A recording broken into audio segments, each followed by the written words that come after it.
Obésité infantile. L'IMSI ne devrait pas être le seul facteur à prendre en compte. Une étude canadienne suggère de prendre en compte bien d'autres facteurs plutôt qu'uniquement l'indice de masse corporelle pour évaluer l'obésité d'un enfant. Détails et explications.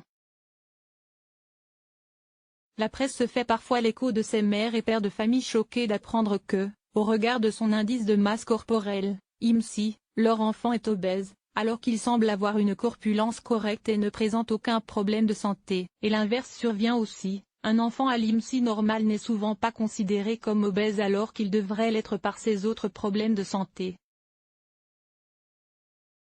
Consciente de l'imperfection de l'IMSI pour diagnostiquer une obésité infantile, une équipe de recherche canadienne s'est penchée sur les marqueurs de cette obésité. Si vous utilisez uniquement l'IMSI pour identifier les jeunes qui ont le plus besoin de soins, vous présumez que les enfants dont l'IMSI est plus faible seraient les moins susceptibles d'avoir des problèmes de santé mentale ou des problèmes métaboliques, mais nos résultats suggèrent que cela n'est pas vrai.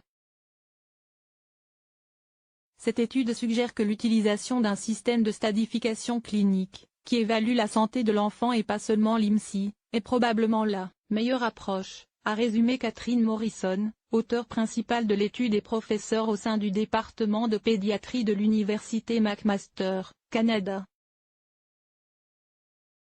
Selon l'étude, d'autres problèmes de santé, comme l'hypertension, le prédiabète ou encore la stéatose hépatique non alcoolique, plus connue sous le nom de maladie du foie gras ou NASH, ne sont que légèrement plus fréquents chez les enfants présentant une obésité sévère que chez ceux présentant une obésité moins importante.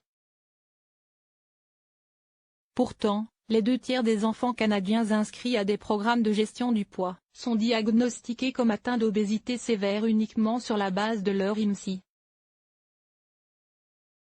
Publiée dans la revue The Lancet Child and Adolescent Health, l'étude a été menée auprès de 847 enfants présentant une obésité et suivis dans le cadre de programmes de gestion du poids. En plus de l'obésité, 90% des enfants de l'étude présentaient des problèmes de santé mentale, anxiété en tête, 85% avaient des soucis métaboliques, maladie du foie gras et dyslipidémie en tête, et 65% des problèmes sociaux. Grâce aux données récoltées, les chercheurs ont montré que l'utilisation d'un système de stade clinique de l'obésité infantile était plus utile que la simple mesure de l'IMSI pour mieux comprendre et prendre en charge les problèmes de santé des enfants. Source: Science Daily.